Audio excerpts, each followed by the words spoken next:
In this video, I'll share with you what are the early signs of a killer product when you launch a new product on Amazon and what you can actually do to protect and sustain this success. Hi, this is Tomer from sourcingmonster.com, where I share with you videos, updates, and tutorials about Amazon FBA and e-commerce, and all the info that I share with you here is completely free.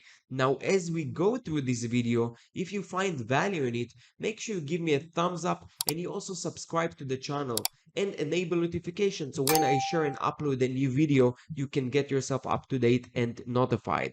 Now, all links for everything I'm going to mention in this video will be down below in the description section.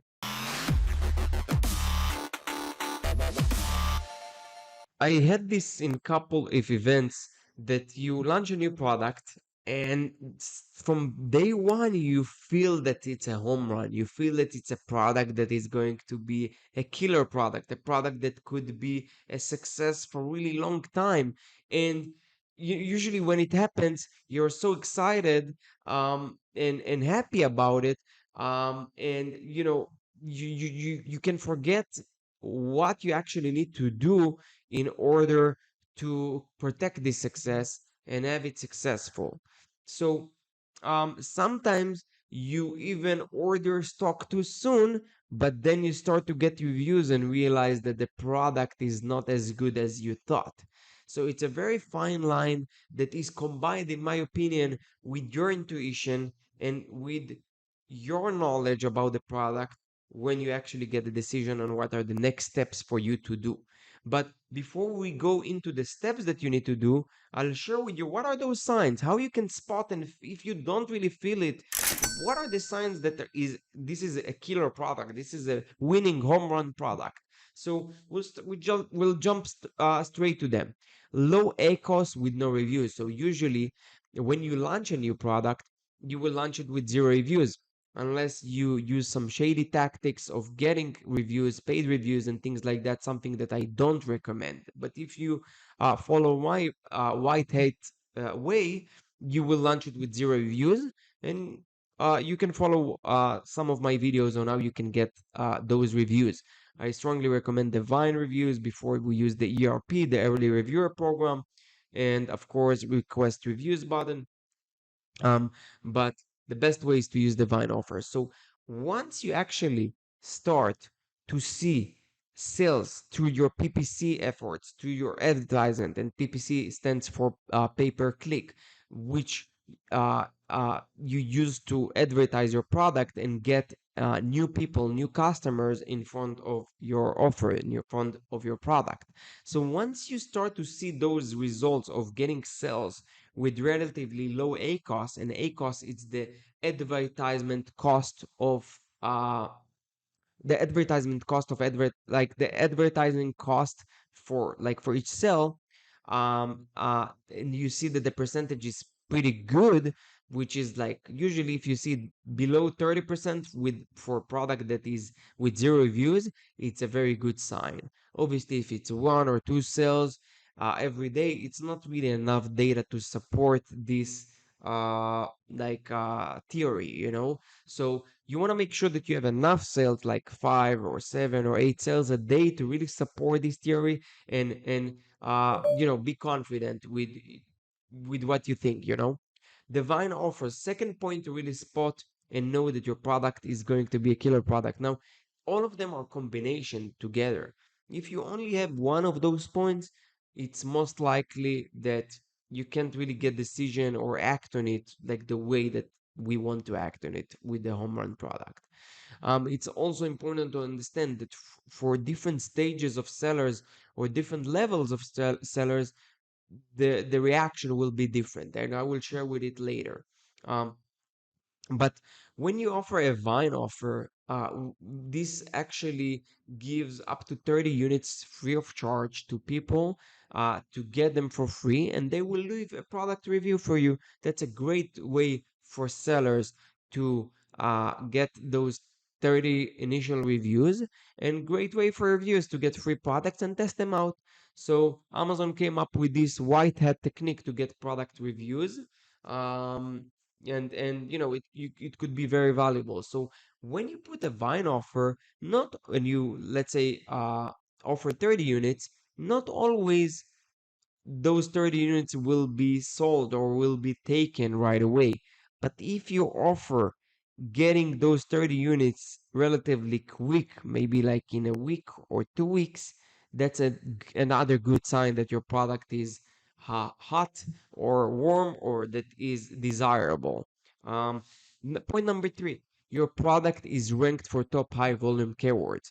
So once you launch your product, and you decide which keywords you're going after through your PPC efforts, or if you do a giveaways, like white hat giveaways, like through rebate key, then you will want to make sure that you track those keywords, whether that's manually or using a tool. I like to do it manually, at least on the product launch phase, because it keeps you more hands-on and on top of things, rather just put it in a tool and getting those automated reports, which usually they can slip off and fall between the chairs and not being seen. But once you actually put it as a task, as a manual task for you to check the keyword rankings, this is something that you're more aware of, and keep you more hands on. So once you see that you are organically ranked high for those keywords, that's also a very good sign. Now, sometimes it could be not the real thing, because Amazon will put it to a honeymoon period, which will artificially put you on top. And when you actually, the time pass, they will lower your ranking. So they give you a fair opportunity to rank high, but it's not necessarily going to be the real rankings that you will have long term. But that's something to consider, but take it with cautious, because at the first few weeks there is a period called the honeymoon period that Amazon basically put your product, put your listings in front of many more eyes and many more people, um, favoring you on other sellers, just to see how your listing is reacting to it, how people react to your offer. Do they buy it in high percentages? Do they convert in higher conversion rates?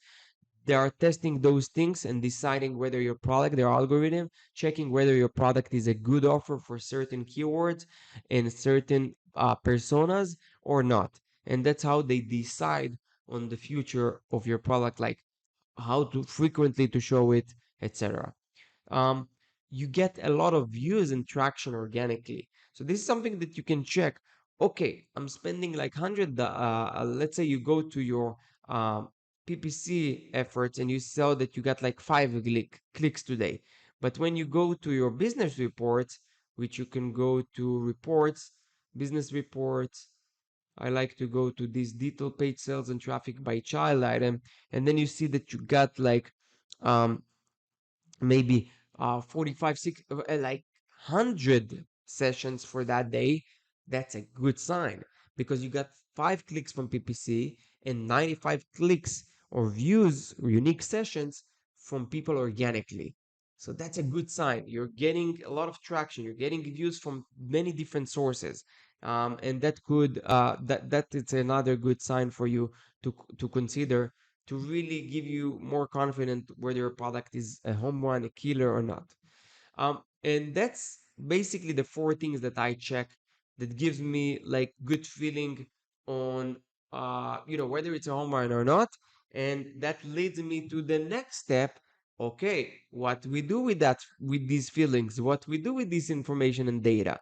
And obviously, in order to protect that success and sustain it to the future, when you get more reviews and kind of dominate, because this usually a product that could dominate the entire niche when this happens.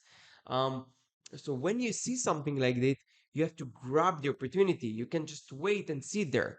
And how you do it, what I will do. So I make sure that I have enough stock. That's the first thing that I do. So once I see, this is usually also happens in the first few days, first week.